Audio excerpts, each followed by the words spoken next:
এই যে দেখেন আমি এখন আটলান্টিকের মাঝখানে, ঝড় হচ্ছে আর এর মধ্যে জাহাজ যাচ্ছে। র্যাঙ্ক কি আছে এরকম যে সবাই তাদেরকে একটু হচ্ছে খাতির করে চলে বা এরকম টাইপের? চিফ কুক বলা যায়। আমরা তখন ছিলাম ইন্ডিয়ান ওশানে এবং আমরা যেখানে ছিলাম ওখান থেকে আমাদের নেক্সট পোর্ট হচ্ছে আরো 10 দিন। ওনার এইখান থেকে শুরু করে এই পর্যন্ত মানে স্টিচিং প্রয়োজন ছিল। আমি যদি ওভারঅল একটা বিষয় বলি দেন ইটস রিয়েলি রিয়েলি টাফ।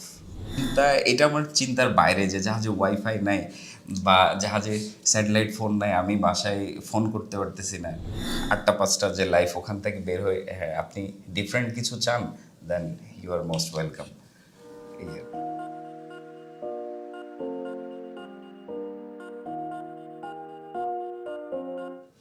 প্রিয় দর্শক, আসসালামু আলাইকুম। গল্পগ্রাফির নতুন পর্বে সবাইকে স্বাগত জানাচ্ছি। আজকে জমজমাট আড্ডা হবে মারুফ ভাইয়ের সাথে। মারুফ ভাইকে অসংখ্য ধন্যবাদ আজকে আমাদের সাথে সময় দেওয়ার জন্য। ভাইয়া কেমন আছেন? ভালো আছি আলহামদুলিল্লাহ, আপনি? আমি আলহামদুলিল্লাহ অনেক ভালো আছি। ইনফ্যাক্ট আমরা অনুষ্ঠান শুরু করার আগেই ভাইয়ার সাথে আসলে প্রচুর গল্প হচ্ছিল। ভাইয়া যেহেতু জাহাজের মানুষ, বিভিন্ন জায়গায় ঘুরে ঘুরে অনেক কন্টেন্ট তৈরি করেন, অনেক কিছু দেখেন। সো এইটা নিয়ে আসলে আমাদের সবারই এক ধরনের ইন্টারেস্ট আছে যে জাহাজের জীবনটা আসলে কেমন, তারপরে হচ্ছে ওইখানে কি ধরনের ঘটনা ঘটে, ডেইলি কীরকম অ্যাক্টিভিটির ভিতর দিয়ে যেতে হয়, ওইখানে হচ্ছে ক্রাইসিসগুলো কী কী, স্ট্রাগলগুলো কী কী, এবং ওভারঅল হচ্ছে জাহাজের যে ইন্টারনাল বডি সেখানে স্ট্রাকচারটা কেমন, মানুষগুলো কেমন, একটা ডিপার্টমেন্টের সাথে আরেকটা ডিপার্টমেন্টের ইন্টার রিলেশন কেমন। কারণ যদি এরকম করে বলি যে একটা জাহাজ যখন বন্দর ছেড়ে চলে যায়, সমুদ্রে চলে গেল, ওইখানে তো হচ্ছে শুধু ওই মানুষগুলাই, হঠাৎ করে চাইলেও কেউ জাহাজে আসতে পারবে না, বা জাহাজ থেকে কেউ চাইলে চট করে কোথাও চলে যেতে পারবে না। সো খুব কনফাইন্ড একটা স্পেস। তো এই কনফাইন্ড স্পেসের গল্পগুলো কিন্তু খুবই ইন্টারেস্টিং। সো আমার মনের মধ্যে অনেক প্রশ্ন আছে, দেখা যাক আজকে ভাইয়াকে প্রশ্নগুলো করি, ভাইয়া হচ্ছে আমাদেরকে উত্তরগুলো দিবেন আশা করছি। তো আমার প্রথম প্রশ্ন ভাই এইটাই, যে এই যে জাহাজের যে লাইফটা, এটা হচ্ছে আমাদের নর্মাল লাইফ থেকে হচ্ছে কিভাবে ডিফারেন্ট? আচ্ছা, জাহাজের যে লাইফ সেটা হ্যাঁ আসলে একটু ডিফারেন্ট। এটা আমাদের, আমরা সাধারণভাবে যে লাইফটা লিড করি, সাপোজ আপনি 8টা 5টা অফিস করতেছেন, এখান থেকে একটু আলাদা। এখানে একটু ডাইভার্সিটি আছে, একটু অ্যাডভেঞ্চার আছে।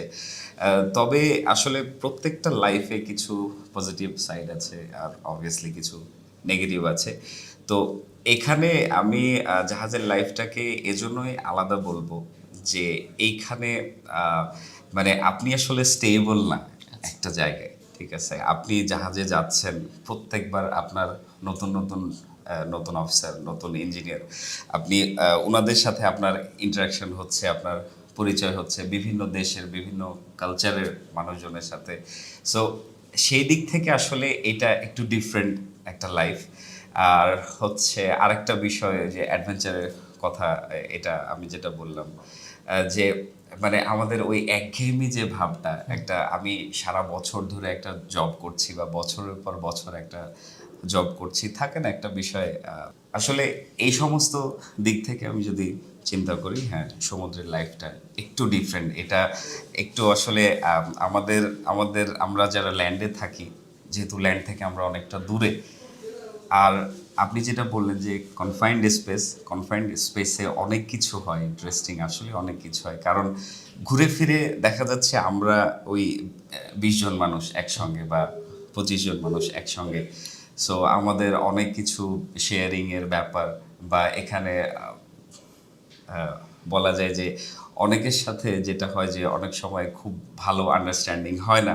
হ্যাঁ। আবার অনেকের সাথে অনেক ভালো আন্ডারস্ট্যান্ডিং হয়ে যায়। So it depends actually. আর যেহেতু এখানে বিভিন্ন দেশের মানুষ, বিভিন্ন কালচারের মানুষ, সো সব সময় মানে বিষয়টা এরকম যে আমি যখন জাহাজে জয়েন করতে যাচ্ছি, actually I don't know what is going to happen there, যে ওখানে কারা আছে, কি হবে, ওখানে যে আমার যে কাজের পরিবেশ সেটা আসলে কেমন হবে, অ্যাকচুয়ালি আই ডোন্ট নো।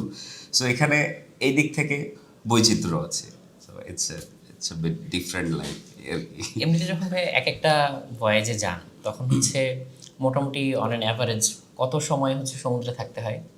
আহ, এটা আসলে ডিপেন্ড করে, ডিপেন্ডস অন মাই কন্ট্রাক্ট। এটা 4 মাস থেকে শুরু করে 6 মাস হতে পারে, 7 মাস 8 মাস হতে পারে আর কি।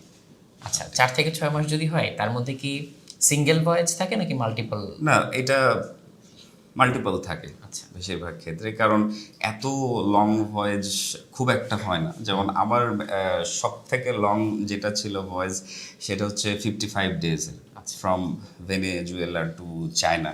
55 দিনের একটা ভয়েস ছিল, তো এইরকম আর কি। বাট ম্যাক্সিমাম ক্ষেত্রে হয়তো 10 দিনের ভয়েস, 15 দিন বা 20 দিন, এইরকম অ্যাভারেজে। এটা জাহাজ ভেদে কম বেশি হতে পারে আর কি। আচ্ছা, জাহাজের মানে একটা জাহাজের হচ্ছে অ্যাডমিনিস্ট্রেটিভ স্ট্রাকচারটা কেমন, যে সবচেয়ে উপরে কে থাকে, তারপরে কে থাকে, এই জিনিসটা? আচ্ছা, master he is in overall command, অর্থাৎ ক্যাপ্টেন আমরা যেটা বলি। এরপরে যেটা থাকে একটা ডেক ডিপার্টমেন্ট, একটা ইঞ্জিন ডিপার্টমেন্ট, একটা গ্যালি মানে যারা রান্নার কাজ করতেছে কিচেনে, গ্যালি ডিপার্টমেন্ট, এবং ইলেকট্রিক্যাল একটা আলাদা ডিপার্টমেন্ট। তো এখানে ক্যাপ্টেন ওভারঅল ইনচার্জ। এরপরে ডেকে আছে হচ্ছে chief mate, second mate, third mate. আর ইঞ্জিন সাইডে যারা আছেন, chief engineer, second engineer, third engineer, fourth engineer. তো এই সমস্ত র্যাঙ্কগুলো আর কি। সো অফিসার্স, ইঞ্জিনিয়ার, এইদিকে ইলেকট্রিক্যাল ইঞ্জিনিয়ার আছেন, তারপরে গ্যালিতে chief cook, second cook, mess boy. এই হচ্ছে ওভারঅল মোটামুটি স্ট্রাকচার। এমনিতে তো সবগুলো ডিপার্টমেন্ট একদম ক্রুদের মধ্যে আছে, সরি, এখানে আছে হচ্ছে এবি বলে ওনাদেরকে, বোসান, এবি। এদিকে আছে অয়েলার, ওয়াইপার, তারপরে ফিটার, এই সমস্ত বিভিন্ন র্যাঙ্কের আর কি। আচ্ছা, সবাই মিলে হচ্ছে অ্যাজ এ হোল একটা বডি হিসাবে কাজ না করলে তো একটা এরকম সিফেয়ারিং ভেসেল কাজ করবে না। True. সেটা তো বটেই, বাট এর মধ্যে কোনো কোনো ডিপার্টমেন্ট বা কোনো কোনো র্যাঙ্ক কি আছে এরকম যে সবাই তাদেরকে একটু হচ্ছে খাতির করে চলে বা এরকম টাইপের? হ্যাঁ, সেটা হচ্ছে চিফ কুক বলা যায়। বিকজ উনি যেহেতু রান্নার দায়িত্বে, সো মানে বিষয়টা এরকম যে আমরা তো আসলে দেখতে পাচ্ছি না যে উনি কি মানে কিভাবে রান্নাটা করতেছেন। সো আমাদেরকে একটু মানে সমীহ করতেই হয় আর কি। এক একটা ভয়েজের খাবার কি একদম ভয়েজের শুরুতেই হচ্ছে জাহাজে নিয়ে নেওয়া হয়? হ্যাঁ, হ্যাঁ, এটা এটা আমরা ওইভাবেই আসলে আমাদের যে খাবারের ব্যাপারে প্ল্যানিংটা, সাপোজ 20 দিনের একটা যদি জার্নি হয়, সেক্ষেত্রে আমরা হয়তো 1 মাস, 1.5 মাসের খাবারটা একসাথে নিয়ে নিচ্ছি। ও আচ্ছা, একটু বাড়তি প্রভিশনও থাকে। বাড়তি। এটা কি কোনো সেফটি মেজার হিসেবে যে যদি কোনো কারণে দেরি হয় বা এরকম হয়? এটা বলতে গিয়ে একটা জিনিস মাথায় আসলো, যেমন ছোটবেলায় বিভিন্ন রকম হচ্ছে সমুদ্র অভিযানের কাহিনী যখন পড়তাম, দেখতাম যে জাহাজ কি হয়, ঝড়ের কবলে পড়ে হচ্ছে দ্বীপের মধ্যে আটকা পড়ে, নাবিকরা হচ্ছে আটকা পড়ে। সো এরকম কি কোনো সার্ভাইভাল ট্রেনিং আপনাদেরকে শুরুতে দেওয়া হয়, যে যদি ইন কেস এরকম কোনো একটা কিছু ঘটে তখন কিভাবে সার্ভাইভ করা যায়? হ্যাঁ, অবশ্যই, অবশ্যই। আমাদের মানে বেসিক যে কোর্স, এটা শুরুই হয় হচ্ছে এই সমস্ত সার্ভাইভাল যে টেকনিক, যেমন ফায়ার ফাইটিং আছে, তারপরে পার্সোনাল সেফটির জন্য আর কি যা যা প্রয়োজন হয়। এরপরে ইভেন মেডিকেল ফার্স্ট এড আর কি। জাহাজে আমরা যারা আছি, স্পেশালি যারা ডেকে, মাস্টার, চিফ মেট, আমি সেকেন্ড মেট, আমাদের ফার্স্ট এড যে ট্রেনিং মোটামুটি, বিকজ জাহাজে তো কোনো ডাক্তার থাকে না। সো ইনিশিয়ালি, আর এটা খুবই হ্যাজার্ডাস একটা জায়গা জাহাজটা। যে কোনো সময় যে কোনো ধরনের অ্যাক্সিডেন্ট হতে পারে। সেটা অনেক সময় মানে ভয়াবহ রকমের অ্যাক্সিডেন্টও হয়ে যায়, হতে পারে। সেক্ষেত্রে ইনিশিয়ালি যে স্টেপগুলো নেওয়া দরকার, অ্যাটলিস্ট আমরা যেন অতটুকু পারি আর কি। সো মেডিকেল থেকে শুরু করে এই ফায়ার ফাইটিং বলেন, বা আসলে জাহাজের মধ্যে বিষয়টা কি হয় যে আমাদের বাইরে থেকে হেল্প আসতে যে সময়টা লাগে, এটা আসলে আমরা মানে আমরা ঠিক জানি না। যে সাপোজ আমরা আটলান্টিকের মাঝখানে, সো এইরকম একটা জায়গায় কোনো আউটসাইডার যদি আমাদেরকে হেল্প করতে আসে বা কোনো রেস্কিউ টিম যদি আসে, সেটা অনেকটা সময়ের ব্যাপার। সো এই সময়ের মধ্যে যে কোনো সিচুয়েশন যেন আমরা হ্যান্ডেল করতে পারি, সেটা ফায়ার হতে পারে, সেটা মেডিকেল ইস্যু হতে পারে। তো সেই কারণে আসলে নাবিকদের বিষয়টা হচ্ছে অনেকটা এইরকম যে like jack of all trades but master of none. তো সবকিছুই আমরা জানতে হয়। আমরা সবকিছুই মানে অনেক কিছুই মোটামুটি একটু করে জানি আর কি। মানে যখন যেটা প্রয়োজন হয় আমরা যেন অ্যাপ্লাই করতে পারি। আসলে সিচুয়েশন ডিমান্ডস, আপনি যখন ওই ধরনের সিচুয়েশনে থাকবেন, আপনার আর কোনো ওয়ে থাকবে না, তখন আপনাকে করতেই হবে। যেমন আমি একটা যদি ঘটনা শেয়ার করি। জাহাজের একজন ফোর্থ ইঞ্জিনিয়ার, ওনার অ্যাক্সিডেন্ট হলো। আমরা তখন ছিলাম ইন্ডিয়ান ওশানে, এবং আমরা যেখানে ছিলাম ওখান থেকে আমাদের নেক্সট পোর্ট হচ্ছে আরও 10 দিন। তো ওনার অ্যাক্সিডেন্টটা বেশ মানে ভয়াবহ ছিল। ওনার এইখান থেকে শুরু করে এই পর্যন্ত আহ, মানে স্টিচিং প্রয়োজন ছিল, প্লাস ওনার নেক ইনজুরি, আরও বেশ কিছু ইনজুরি ছিল। তো লাকিলি ওই সময় আমাদের জাহাজে ছিল হচ্ছে আর্ম গার্ড, যারা ওই যে জলদস্যুর এগেনস্টে আমরা যাদেরকে নিয়ে যাই আর কি এর জন্য। তো লাকিলি ওই মানে গার্ডদের মধ্যে যিনি ক্যাপ্টেন ছিলেন, ওনার এক্সপিরিয়েন্স আছে স্টিচিংয়ে। So he did the thing. উনি এখান থেকে শুরু করে এখানে সব 9টা 10টা মতো স্টিচিং, যাই হোক উনি ছিলেন তখন, লাকিলি হয়ে গেছে। বাট উনি যদি না থাকতেন তাহলে আমাদের জাহাজের মধ্যে কাউকে না কাউকে এই কাজটা করতে হতো, বিকজ আমাদের আর কোনো অপশন নেই। হ্যাঁ, আমরা যদি হেলিকপ্টার কল করি সেটার জন্য অনেকটা সময়ের ব্যাপার। এর মধ্যে দেখা যাচ্ছে ওনার ব্লিডিং বা অনেক খারাপ কিছু হতে পারে আর কি। তো জাহাজের বিষয়টা আসলে এই রকম যে আমরা জানি না কখন কি হবে, কখন কি হতে পারে। সেজন্য সবসময় প্রস্তুত থাকতে হয় আর কি। সেটা যে কোনো ধরনের এমার্জেন্সি হতে পারে। এটা তো ভাইয়া ধরেন মেডিকেল ইমার্জেন্সির কথা বললেন, এটা কাইন্ড অফ মানে ফিজিক্যাল ইনজুরিকে ঘিরে। যেহেতু কনফাইন্ড স্পেস, অনেকে কি হচ্ছে এখানে মানে মেন্টাল বিভিন্ন ধরনের প্রবলেমও হতে পারে, সেটার জন্য হচ্ছে জাহাজে কন্টিনজেন্সি কি থাকে বা হ্যাঁ, ব্যবস্থা কি? এটা খুবই ইম্পর্টেন্ট। এটা খুবই ইম্পর্টেন্ট একটা ইস্যু। আমরা আমরা সবসময় খেয়াল করি, নোটিস করি, মানে প্রত্যেকের বিহেভিয়ার আমরা দেখি যে না ঠিকঠাক আছে কি না, তার মেন্টাল স্টেট আসলে মানে ঠিকঠাক যাচ্ছে কি না। আমরা অনেক সময় কথা বলি, প্রশ্ন করি। আহ, আহ, মোট কথা সবাইকে অবজার্ভ করি আর কি। হ্যাঁ, যে আনইউজুয়াল কিছু দেখলে তখন আমরা অবশ্যই স্টেপ নিই, তার সাথে আলাপ করি যে সমস্যা আছে কিনা। তার মানে এটা সবসময় হচ্ছে একটা চিন্তার মধ্যে থাকে যে কারো মেন্টাল কোনো ইস্যুস হচ্ছে কিনা। ভাই, আপনি যে জাহাজগুলোতে কাজ করেছেন সেগুলোর কোনোটা কি কখনো এরকম সিভিয়ার কোনো দুর্ঘটনার কবলে পড়েছিল, আপনি থাকাকালীন বা আপনি না থাকাকালীন?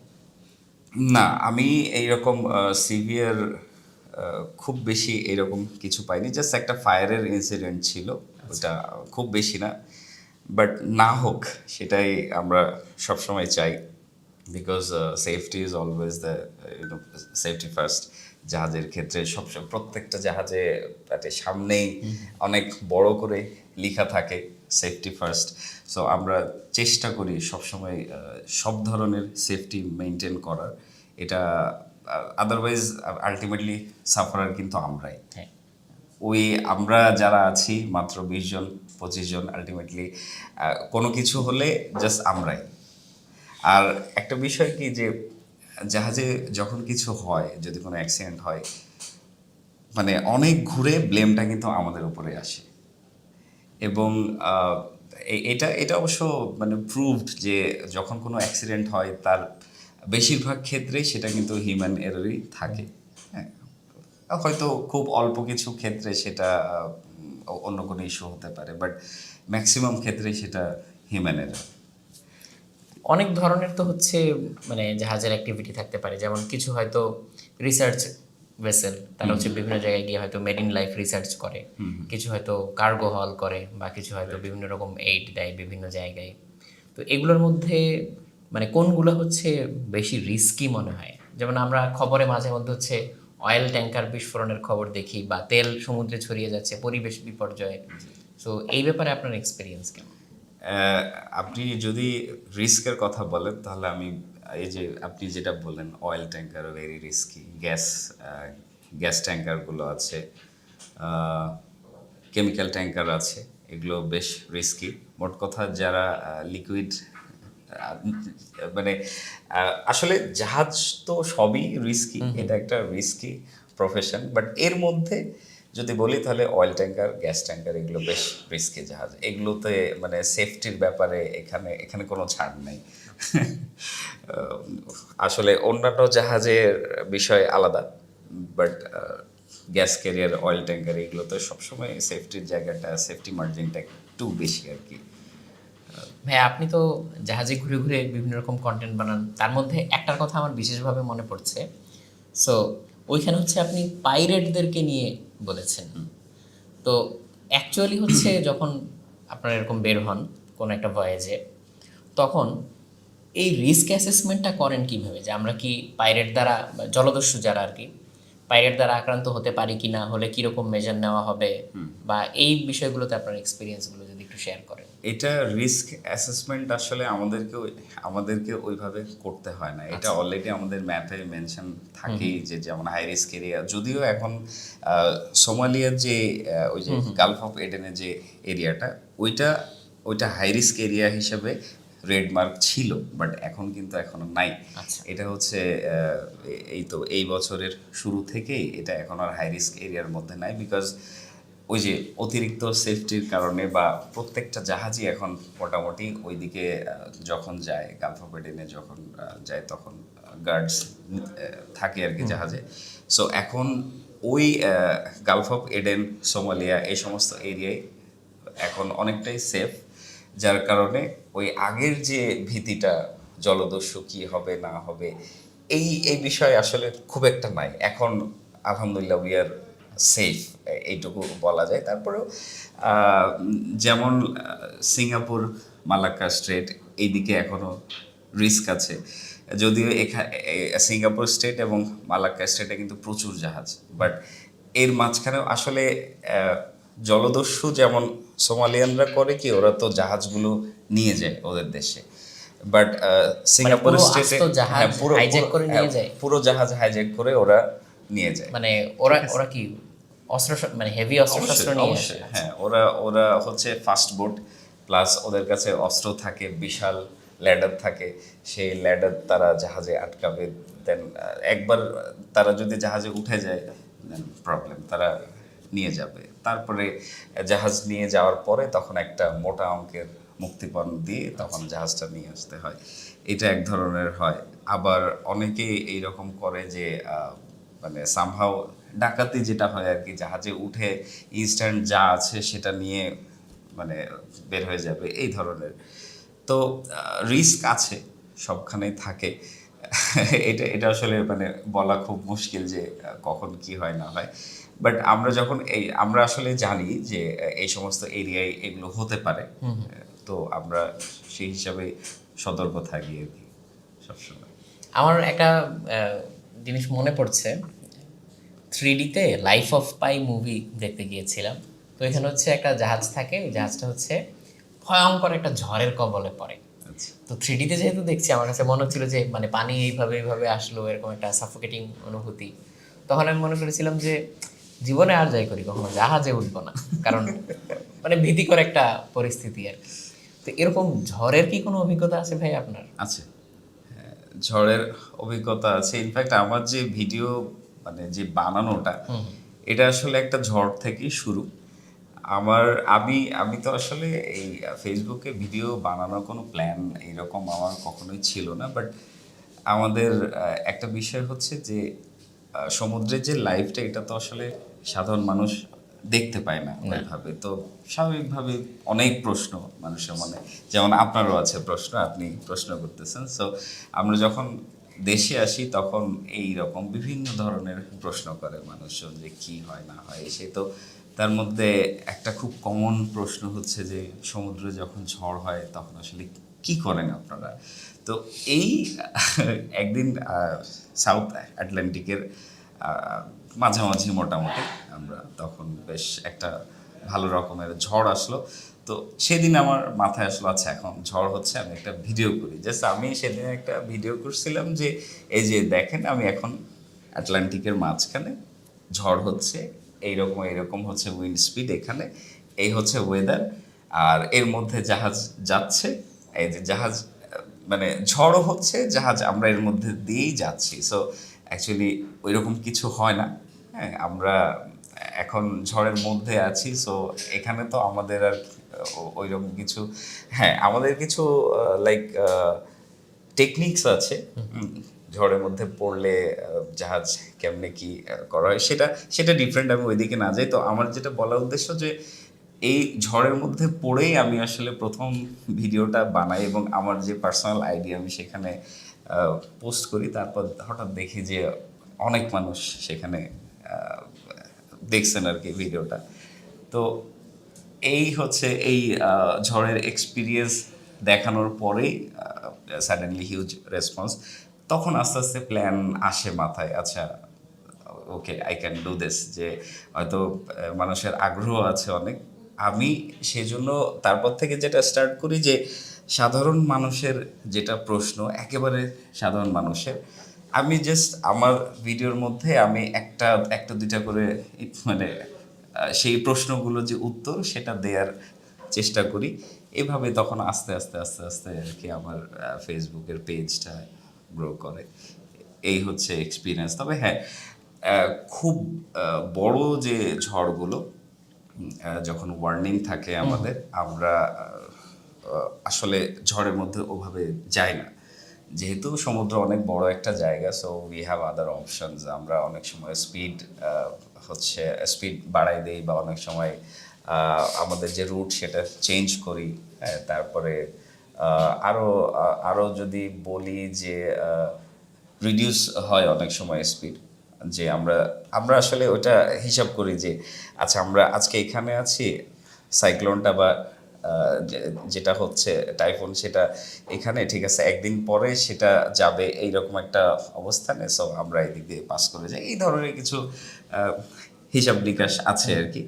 তো এইভাবে এখন এখন আসলে খুব বেশি ভীতিকর না বিষয়গুলো, বিকজ আমাদের কাছে আমরা জানি, আমরা দেখতে পাচ্ছি। বাট সাডেনলি আসলে সমুদ্রে তো ওইভাবে সবসময় মানে যেটা হয় যে হঠাৎ অনেক সময় ঝড় হয়, হতে পারে।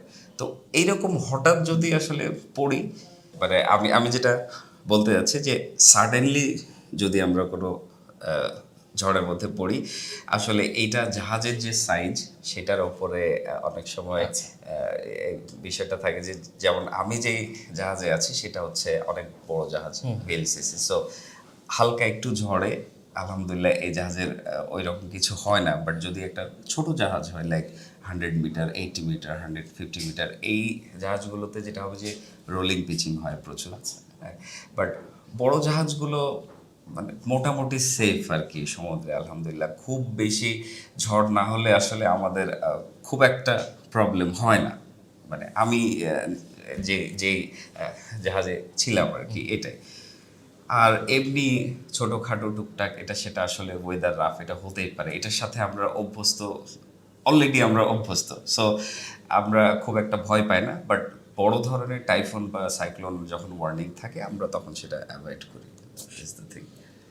এই সমুদ্র হচ্ছে মানুষের মনের উপরে কেমন প্রভাব ফেলে? কারণ যখন আপনি একটা ভয়েজের মাঝখানে আছেন, যে আপনি জানেন অনেক দিন হয়তো হচ্ছে মানে ডাঙা দেখা হবে না, যেদিকে তাকানো যায় খালি পানি আর পানি। সো কল্পনা করে আমার নিজেরই কেমন একটু লাগছে আর কি। তো বাস্তবে ইফেক্টটা কেমন? আচ্ছা, এইটা হ্যাঁ, এটা এটা একটা দারুণ প্রশ্ন। আচ্ছা, একটা জাহাজ একটানা সমুদ্রে আহ, কতদিন আছে, এইটা আবার আরেকটা বিষয়ের ওপরে ডিপেন্ড করে, সেটা হচ্ছে জাহাজের যে টাইপ। যেমন আমি যে জাহাজে ছিলাম, অয়েল ট্যাঙ্কার জাহাজ, এগুলো সচরাচর বন্দরে যায় না, খুব কম। আমরা সবসময় আউটারে থাকতাম। তো আমাদের জন্য সমুদ্রে থাকার যে সময়টা সেটা একটু লম্বা। আমি যেমন আমার আমি যে 8 মাস ছিলাম, তার মধ্যে 7 মাস আমি ল্যান্ডে যাইনি, সিতে ছিলাম। আবার অনেক জাহাজ এরকম আছে যে ফ্রিকুয়েন্টলি তারা মানে বন্দরে যাচ্ছে। তো ওদের বিষয়টা আলাদা, আমার বিষয়টা আলাদা। এখন আমার ক্ষেত্রে এটা যেটা হয় যে এটা যথেষ্ট বোরিং আর কি। কারণ আপনি প্রত্যেক দিন ঘুম থেকে উঠে যদি শুধু পানি দেখেন, শুধু প্রত্যেক দিন সেম, এইটা আসলে আসলে ভালো লাগার মতো না। বাট ওই যে যার যার লাইফ যেখানে যেমন, we have to accept the fact যে আমরা যত সহজে বিষয়টা অ্যাকসেপ্ট করতে পারবো সেটাই ভালো। আর যদি আমি অস্থির হয়ে যাই, আমি অধৈর্য হয়ে যাই, আমার জন্য আসলে ওই 6 মাস 7 মাস যে সময়টা, এই সময়টা আরও বেশি টাফ হবে। সো আমরা আসলে যে যেখানে আছি, আপনি আপনার জায়গায়, আমি আমার জায়গায়, আমরা যদি না 100% স্যাটিসফ্যাকশন হবে না, এটা এটা হয় না কখনোই কারো, বাট আমরা যদি মোটামুটি স্যাটিসফাইড হতে পারি, দেন আই থিঙ্ক লাইফ সুন্দর। আর আপনার আপনি যেটা বললেন মনের অবস্থা, মনের অবস্থা এটা আসলে এটা বলা খুব মুশকিল। এক এক দিন এক এক এক এক ধরনের অবস্থা থাকে আর কি। অনেক সময় কাজের প্রেশার, অনেক সময় দেখা যাচ্ছে কাজ খুব একটা নাই, দেশের কথা মনে পড়ে আর কি। তো এটা এটা খুবই একটা মানে মিশ্র অনুভূতি। এটা আমাদের জায়গায় বা ওই জায়গায় ওখানে না গেলে এটা আসলে বোঝানো খুব মুশকিল কাউকে যে আসলে আমাদের অবস্থাটা কি। বাট আমি যদি ওভারঅল একটা বিষয় বলি, দেন ইটস রিয়েলি রিয়েলি টাফ। এটা খুব একটা সহজ লাইফ না, এটা ওভারঅল খুব কঠিন। আমরা বাইরে থেকে যা দেখি, আমরা আসলে সব কিছু দেখতে পাই না। এটার ভেতরের অবস্থাটা আমরা জানি না, আমরা দেখতে পারি না। বাট হ্যাঁ, এখানে অনেক মজা আছে, অনেক অ্যাডভেঞ্চার আছে, ঘোরাঘুরি আছে, সব কিছু আছে। বাট এর পেছনে আরও অনেক কিছু আছে যেগুলো আমি আপনাকে হয়তো বলে বোঝাতে পারবো না। So overall it's tough, it's not that easy. এই সমুদ্রের যাত্রার কথা বলতে বলতে আরেকটা জিনিস মাথায় আসলো। প্রতিবার যখন আপনি হচ্ছে নতুন একটা যাত্রা শুরু করেন, ধরেন আপনি 7 মাস সমুদ্রে ছিলেন, তারপর আবার কিছুদিন দেশে থাকলেন, তারপর আবার সমুদ্রে যাচ্ছেন, যেহেতু আনসার্টেইন, সো এরকম একটা অনুভূতি কি হয় যে হয়তো এই যাত্রাটার পরে আমি হয়তো আর দেশে নাও ফিরতে পারি, নাকি বারে বারে যাত্রা করতে করতে এক সময় একটা ড্যাম কেয়ার ভাব চলে আসে যে না, এই জিনিসগুলো আর মাথায় কাজ করে না? আসলে এইটা uncertain and unstable as well. মানে আমাদের লাইফটা আমরা কোথাও স্টেবল না, না আছি বাংলাদেশে, না আছি সমুদ্রে। তো এই যে বাংলাদেশে আসার পরে যেটা হয় যে 1-2 মাস 1 মাস না যেতে আবার সমুদ্র মিস করি, সমুদ্রে গেলে যেটা হয় যে 1-2 মাস না যেতেই আবার বাংলাদেশ মিস করি। তো আমরা ওখানেও স্টেবল না, এখানেও স্টেবল না। আর আপনি যেটা বলছেন, হ্যাঁ, প্রত্যেকবার যাওয়ার সময় এটা আসলে একরকম অভ্যাস। এখন অভ্যাস আর ওইভাবে হয়তো ভাবি না। তবে হ্যাঁ, এটা অবভিয়াসলি মনে হয় যে আমি, কারণ আমি যেখানে যাচ্ছি জায়গাটা তো আসলে খুব একটা সেফ না। যদিও আসলে আমরা আমরা রাস্তায় বের হচ্ছি সেটাও সেফ না, হ্যাঁ। বাট সমুদ্র জায়গাটা একটু ভিন্ন। হ্যাঁ, অনেক সময় এইরকম অনুভূতি হয় যে আর হয়তো নাও ফিরতে পারি, বা প্রত্যেকবার যখন যাই তখন সেভাবেই আহ, মানে মানসিকভাবে সেই থাকে আর কি বিষয়টা যে হ্যাঁ, হয়তো আর নাও ফিরতে পারি, বা কখন কি হয় না হয়, উই নেভার নো অ্যাকচুয়ালি। ভাই, আমাদের অডিয়েন্সের মধ্যেও অনেকে হয়তো আছেন যারা হচ্ছে এই জাহাজকে ঘিরে ক্যারিয়ার করতে চান, তাদের জন্য হচ্ছে আপনার পরামর্শ কি? এখানে আমি অনেক কিছু বলতে চাই, কিন্তু আসলে মানে আমার জায়গা থেকে বলাটা একটু সমস্যা। যাই হোক, তারপর আহ, আমি যেটা বলবো যে যারা এইদিকে আসতে চান, you have to think in a different way. এটা একটু ভিন্ন ধরনের লাইফ। হ্যাঁ, অনেকেই অনেক কিছু বলবে, বাট আলটিমেটলি আমি আছি যেহেতু এর মধ্যে, আমি জানি what is actually going on here. So এই ধরনের লাইফে আসলে আমার একটা যেটা অ্যাডভাইস সেটা হচ্ছে যে আহ, মানে লাইফটা একটু মানে ডিফারেন্ট হবে, ঠিক আছে, একটু ডিফারেন্ট ওয়েতে সব কিছু ভাবতে হবে। হ্যাঁ, আমার জন্য স্মুথ হবে না অবভিয়াসলি। আর এখন এখন একটা বিষয় কি যে এখন তো আমরা সব কিছু দেখতে পাই, অনেক ইজি আসলে বিষয়গুলো, জাহাজ, সমুদ্র। ওই এখন থেকে 20 বছর আগের যে মানে একটা ইয়ে ছিল না যে খুব একটা আগ্রহের জায়গা, নাবিক, এই সেই সমুদ্রের নাবিক, বিষয়টা আসলে এখন এতটা এইরকম না। হ্যাঁ, এখন এখন অনেকটা ইজি, এখন মানুষ সবাই দেখে জানে বোঝে, এখন এতটা মানে আমি যদি বলি যে খুব ডিফিকাল্ট সেটাও না। কারণ খুব খুব একটা একটা যদি ছোট এক্সাম্পল দিই, যে আগে জাহাজে আপনার এখন যে আমরা ওয়াইফাই ইউজ করি জাহাজে, স্যাট ফোন ইউজ করি, আগে তো ছিল না এই সমস্ত কিছু। তো ওই সময়ের যে সিচুয়েশন, ওইটা ওইটা সো টাফ। আমি এখন মানে আমার জায়গা থেকে আমি এখন এটা আমার চিন্তার বাইরে যে জাহাজে ওয়াইফাই নাই বা জাহাজে স্যাটেলাইট ফোন নাই, আমি বাসায় ফোন করতে পারতেছি না। That's impossible. আমার জায়গায় মনে হচ্ছে যে ওই অবস্থায় আমার পক্ষে এই জাহাজে থাকা সম্ভব ছিল না, বাট তখনও মানুষ ছিল, এখনও আছে। এখন আমাদের জন্য ঠিক আছে, ইজি, এতটা ডিফিকাল্ট না, বাট তারপরে এই লাইফটা, হ্যাঁ, এটা হয়তো অনেকের কাছে ভালো লাগতে পারে, অনেকের কাছে খারাপ লাগতে পারে, বাট আমার কাছে যেটা মনে হয়, আমার যেটা অপিনিয়ন, সেটা হচ্ছে যে মাঝামাঝি আর কি, খুব ভালো না খুব খারাপও না। তবে মানে কেউ যদি এমন হয় যে মানে ওই যে 8টা 5টা যে লাইফ, ওখান থেকে বের হয়ে হ্যাঁ আপনি ডিফারেন্ট কিছু চান, then you are most welcome, এই আর কি। ভাইয়া আমরা আমাদের আজকের অনুষ্ঠানের প্রায় শেষ দিকে চলে এসেছি। দর্শকদের সাথে আপনার ছোট্ট একটা এক্সপিরিয়েন্স শেয়ার দিয়ে আমরা শেষ করতে চাই। সেটা হচ্ছে সমুদ্র আপনাকে কি শিখিয়েছে? সমুদ্র আমাকে যেটা শিখিয়েছে সেটা হচ্ছে যে সমুদ্রের মধ্যে আমরা যখন যাই একটা জাহাজ নিয়ে, এই যে সমুদ্রের মানে এই যে বিশালতা, এখানে যে আমার যেটা ফিল হয় যে আমরা আসলে খুবই ক্ষুদ্র, এবং আমরা যে আসলে বেঁচে আছি, এটাই আমাদের জন্য আসলে মানে বিরাট একটা অ্যাচিভমেন্ট বলবো, বা এটাই আমাদের জন্য অনেক কিছু। এই যে আপনি আছেন, আমি আছি, আমরা বসে কথা বলতেছি, আসলে আমাদের লাইফে হ্যাঁ অনেকের অনেক কিছু নাই, অনেকের অনেক কিছু আছে, হোয়াট এভার। আমরা যে যেই আমি আমার জায়গায়, আপনি আপনার জায়গায়, আমরা সবাই যার যার জায়গায়, কিন্তু আসলে আমরা যে মানে এই আপনি সমুদ্র বলেন বা অন্য যা কিছুই বলেন না কেন, মানে আমার সমুদ্রে যে এটা ফিল হয় যে আমি স্টিল অ্যালাইভ, আলহামদুলিল্লাহ। আর বাকি যা কিছু আছে সব কিছু সেকেন্ডারি। আমি যে এখনো আছি, এই সমুদ্রের মাঝখানে আছি, বেঁচে আছি, আলহামদুলিল্লাহ। জীবনে খুব বেশি কিছুর আসলে প্রয়োজন নাই।